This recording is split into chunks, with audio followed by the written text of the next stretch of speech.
मध्य प्रदेश के किसानों के लिए प्रधानमंत्री किसान सम्मान निधि योजना को लेकर बड़ी खबर सामने आ रही है, जिसके तहत लाखों लाभार्थी 23वीं किस्त का बेसब्री से इंतजार कर रहे हैं।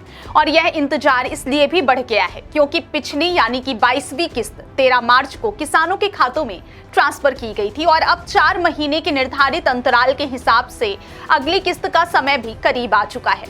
ऐसे में पूरे प्रदेश में यह चर्चा तेज हो गई है कि आखिर 23वीं किस्त कब जारी होगी और किसानों के खाते में पैसा कब तक पहुंचेगा। गौरतलब है कि पीएम किसान सम्मान निधि योजना के तहत पात्र किसानों को हर साल 6,000 रुपए की आर्थिक सहायता 3 समान किस्तों में दी जाती है, जो सीधे उनके बैंक खातों में डायरेक्ट बेनिफिट ट्रांसफर यानी कि डीबीटी के माध्यम से भेजी जाती है। और इस प्रक्रिया का उद्देश्य किसानों को आर्थिक रूप से मजबूत बनाना और कृषि कार्यों में सहूलियत देना है। क्या आप बोरवेल करवाना चाहते हैं और ढूंढ रहे हैं असली न्यूट्रॉन 40 केजी बोरवेल पाइप? तो पाइप पर न्यूट्रॉन का लोगो और 10 साल की गारंटी लिखा हुआ देखकर ही खरीदें। नकली और कमजोर पाइप्स जल्दी टूटते हैं और खराब हो जाते हैं, इसलिए अब चुनिए neutron 40 KG heavy duty borewell pipes, जो हर गहराई और दबाव में रहे मजबूत।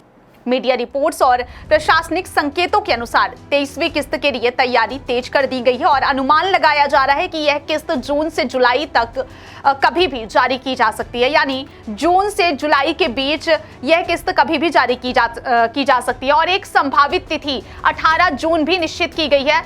सूत्र बताते हैं कि 18 जून तक यह किस्त ट्रांसफर की जा सकती है। हालांकि अभी तक केंद्र सरकार की ओर से किसी भी प्रकार की आधिकारिक तारीख की घोषणा नहीं की गई है, लेकिन कृषि मंत्रालय से जुड़े सूत्रों के मुताबिक फाइल प्रक्रिया, लाभार्थियों के सत्यापन और तकनीकी अपडेट पर तेजी से काम चल रहा है ताकि समय पर राशि ट्रांसफर की जा सके।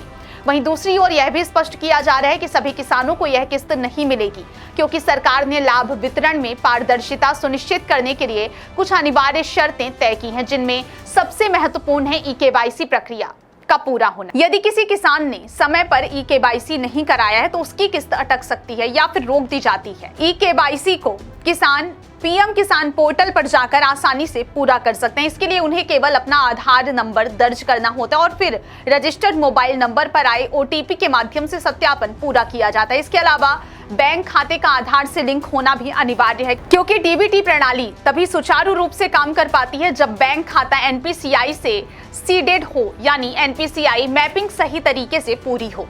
अगर यह प्रक्रिया अधूरी रहती है तो भुगतान में बाधा आ सकती है। साथ ही यह भी जरूरी है कि लाभार्थी का वितरण आधार, बैंक और पीएम किसान पोर्टल पर एक समान हो। किसी भी प्रकार की गड़बड़ी या नाम में अंतर होने पर भी किस्त रोकी जा सकती है। सरकार लगातार यह सुनिश्चित करने में लगी है कि केवल पात्र किसानों को ही योजना का लाभ मिले और किसी भी प्रकार की फर्जी एंट्री या गलत लाभार्थी सूची में शामिल ना हो सके। यही कारण है कि समय समय पर डेटा वेरिफिकेशन और दस्तावेजों की जांच की जाती है। इधर किसानों के बीच यह उम्मीद भी बढ़ रही है कि जून 2026 की शुरुआत में ही सरकार किसी बड़ी घोषणा के साथ 23वीं किस्त जारी कर सकती है, क्योंकि पिछली कुछ किस्तों के पैटर्न को देखें तो सरकार आमतौर पर हर 4 महीने के अंतराल पर भुगतान करती रही है। ऐसे में अनुमान लगाया जा रहा है कि यह किस्त तय समय सीमा के आसपास ही आ सकती है, लेकिन अंतिम निर्णय पूरी तरह से केंद्र सरकार और कृषि मंत्रालय की आधिकारिक घोषणा पर निर्भर करेगा।